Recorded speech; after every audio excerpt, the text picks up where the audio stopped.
Muito se falou essa semana sobre o veto do presidente Jair Bolsonaro a artigos de um projeto de lei que previa a distribuição de absorventes para estudantes de baixa renda, mulheres em situação de rua e presidiárias.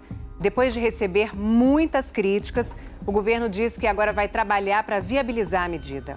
Em maio deste ano, o Fantástico falou sobre a importância de combater a pobreza menstrual.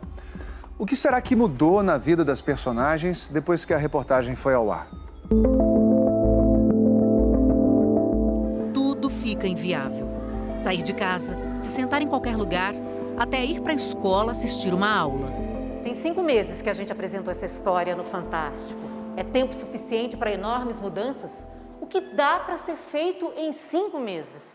Vou te dizer, em relação a esse assunto, muita coisa aconteceu nesse prazo. A escola onde essas meninas estudam, por exemplo, está diferente de quando a gente gravou com elas. O absorvente não existia aqui, né? Não, nem via vento dele aqui. Quando eu sinto alguma coisa, eu corro pro banheiro e já tá lá, graças a Deus.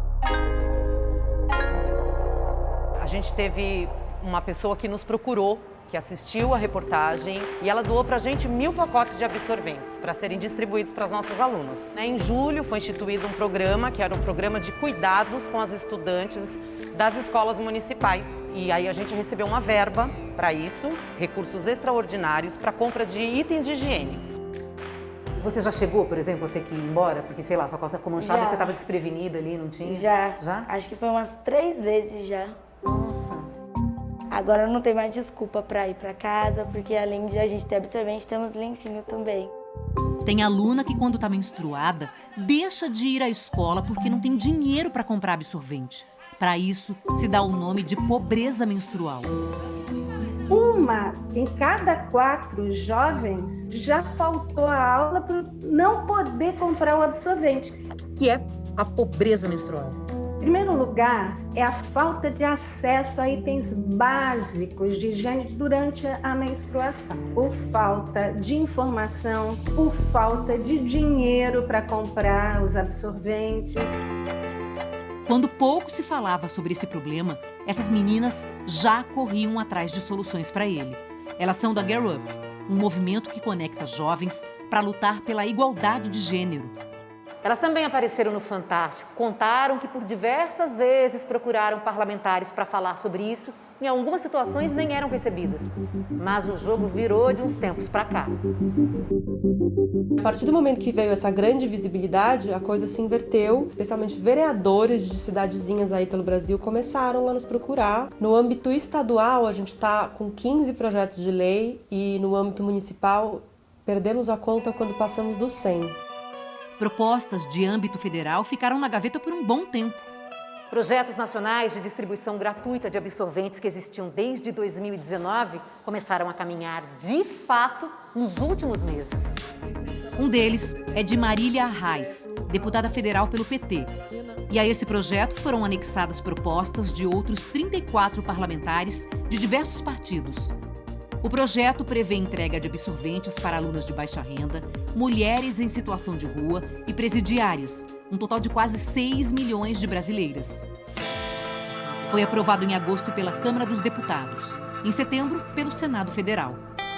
Essa semana, o presidente Jair Bolsonaro vetou os principais pontos do projeto, argumentando que o texto da lei não especificou de onde viriam os recursos para distribuir os absorventes. Nós colocamos sim de onde viria o recurso, que seria do SUS, e quanto custaria o projeto, na faixa de 85 milhões. Neste governo, a gente não tem a formulação de nenhuma política de abrangência nacional relevante. Sem dúvida, a gente está num contexto político, ideológico, né, que desvaloriza o protagonismo da mulher na sociedade e enxerga a mulher como inferior. Depois da repercussão negativa na noite de sexta-feira, o Planalto soltou uma nota dizendo que vai trabalhar para viabilizar a aplicação da medida, respeitando as leis que envolvem o tema, mas não disse de que forma isso será feito. A nota diz ainda que o governo tem trabalhado fortemente em prol das mulheres, tendo destinado, desde 2019, mais de 180 milhões em políticas específicas na área. Sexta-feira, o presidente do Senado, Rodrigo Pacheco, do Democratas, afirmou em uma rede social que o veto é, nas palavras dele, candidatíssimo a ser derrubado.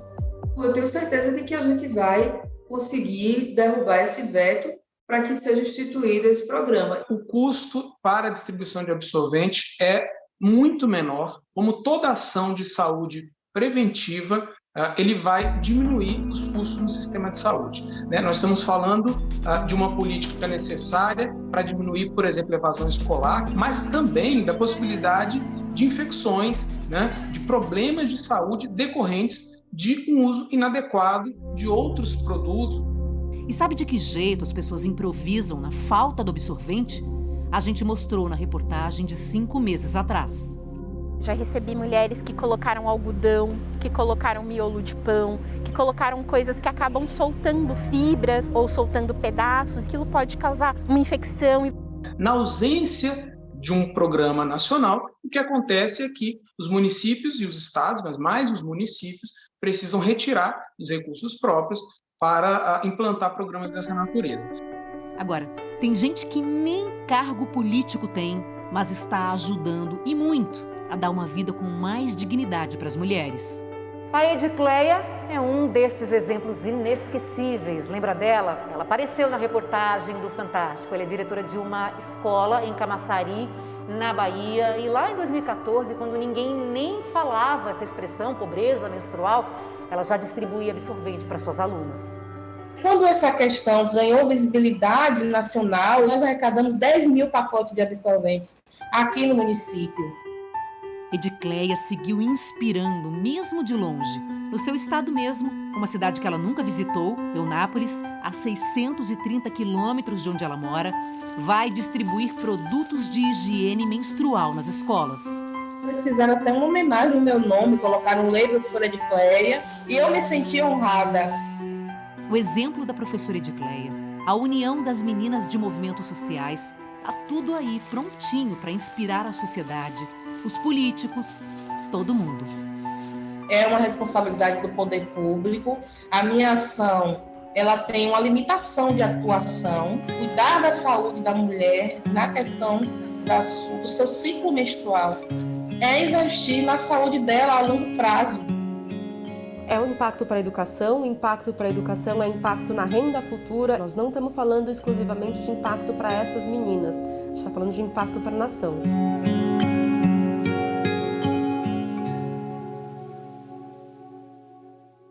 O presidente Jair Bolsonaro disse hoje numa transmissão na internet que vai ter que tirar recursos da educação e da saúde caso o Congresso Nacional derrube o veto dele ao projeto que prevê a distribuição gratuita de absorventes para mulheres pobres e em situação de vulnerabilidade. Bolsonaro também criticou a CPI da Covid no Senado e medidas restritivas adotadas por governadores e prefeitos para conter o avanço do coronavírus. O presidente culpou ainda a pandemia pela escalada da inflação e diz que as consequências nos preços podem ser ainda piores.